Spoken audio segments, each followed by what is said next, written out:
See with an example.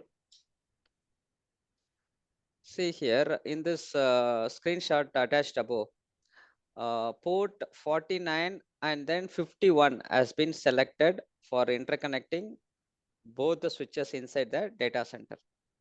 Okay, now let's see how it has been interconnected.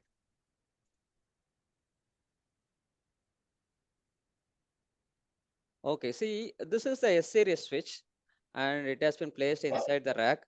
In the rack, see here, this is having 48 ports, right? Till here, it is having 48 ports.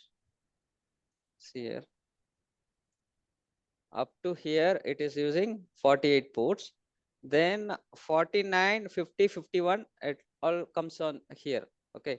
So the cable, see here from here, a cable is connected to the 49 and one more cable is connected to 51. Okay. And the same way, here one cable is connected to 49th port and the same way the another cable is connected to 59. So this cable has been interconnecting to this switch and this cable has been interconnecting to this switch port. This is how they will interconnect the cables for VLT configuration. Okay, did you understand this connectivity? Yes. Okay. Now let's see how they are executing the command to configure VLT configuration, VLT domain creation. Okay.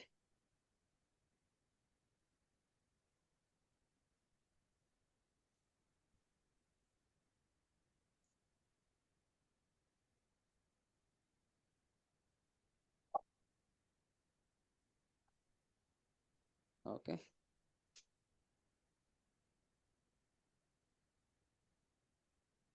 Okay. Now, before connecting that port, are you able to see my screen? Yes, no.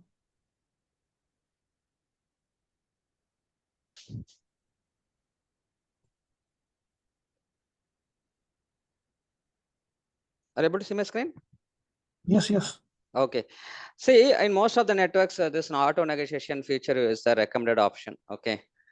So that it will determine the highest supported speed link automatically. Okay. The next thing is about speed. Okay.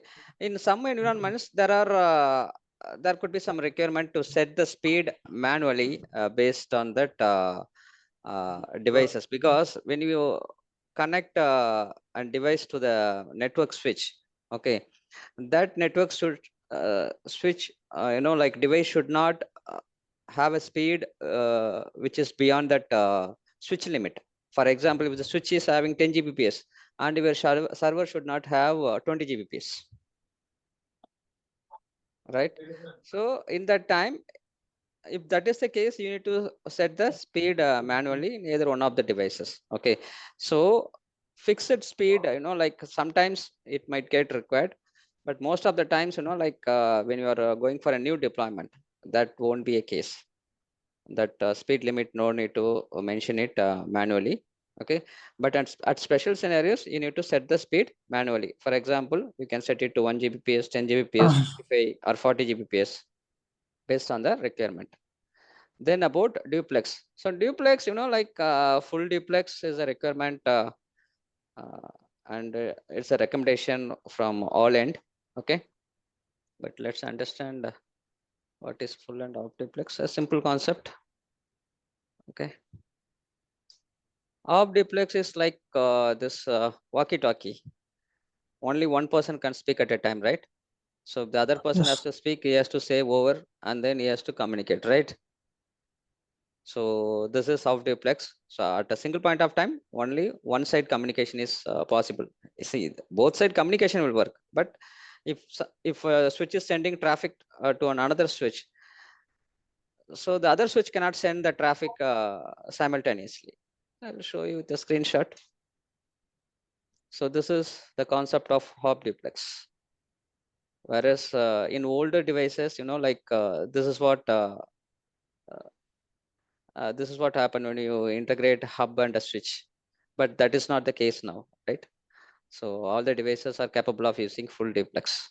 So off duplex is at a time send or it can receive at a time. Only one activity can be performed in the device to device. But in full duplex, device to device connectivity can send and receive simultaneously. So full duplex is the recommended mode for VxRail environments.